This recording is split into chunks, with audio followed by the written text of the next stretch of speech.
ഉണ്ടാക്കുന്നത് നാവിൽ രുചിയേറുന്ന രുചിക്കൂട്ടുമായിട്ടാണ്.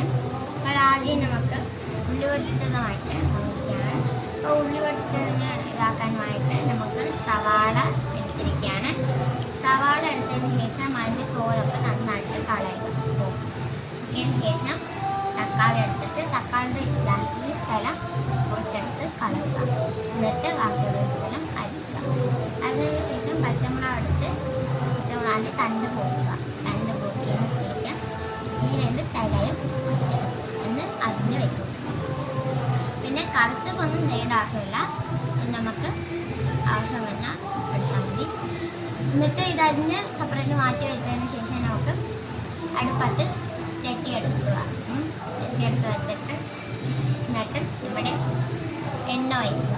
എണ്ണ ഒഴിച്ചതിന് ശേഷം കടുക് ഇട്ടിട്ട് അവിടെ കറിവേപ്പില ഇട്ട് കൊടുക്കാം. ഇട്ടതിന് ശേഷം നമുക്ക് നന്നായിട്ട് ഇളക്കണം. നന്നായിട്ട് ഇളക്കിയതിന് ശേഷമേ നമ്മുടെ സവാള അരിഞ്ഞതും തക്കാളി അരിഞ്ഞതും പച്ചമുളക് അരിഞ്ഞതും ഇട്ട് കൊടുക്കാം. പിന്നെ നമ്മുടെ ഇഞ്ചിയും ചുറ്റുള്ളിയും ചതച്ചത് ഇത്തിരി ഇട്ട് കൊടുക്കാം. ടേസ്റ്റിനായിട്ടാണ്. അത് നന്നായിട്ട് നമ്മൾ ഇളക്കണം. നന്നായിട്ട് ഇളക്കിയതിന് ശേഷം ലോ ഫ്ലെയിമിൽ വയ്ക്കുക. ലോ ഫ്ലെയിമിൽ വയ്ക്കണം അടുപ്പ്. അതിന് ശേഷം മൂടി ഇളക്കിയതിന് ശേഷം മൂടി വയ്ക്കുക.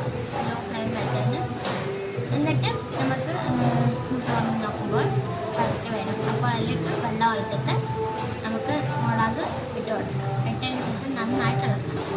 ഇളക്കിയതിന് ശേഷം നമുക്ക് അങ്ങോട്ട് വെച്ചിട്ട് ലോ ഫ്ലെയിമിൽ തന്നെ ആദ്യം ഒന്ന് വയ്ക്കുക. വെച്ചതിന് ശേഷം നമ്മൾ അങ്ങോട്ട് തുറന്ന് നോക്കുമ്പോഴേക്കും നമുക്ക് നമ്മുടെ ഉള്ളി പൊട്ടിച്ചത് റെഡിയായിട്ട് വരും. അപ്പോൾ നിങ്ങൾക്ക് വീഡിയോ ഇഷ്ടപ്പെട്ടെങ്കിൽ മറക്കാതെ സബ്സ്ക്രൈബ് ചെയ്യുക.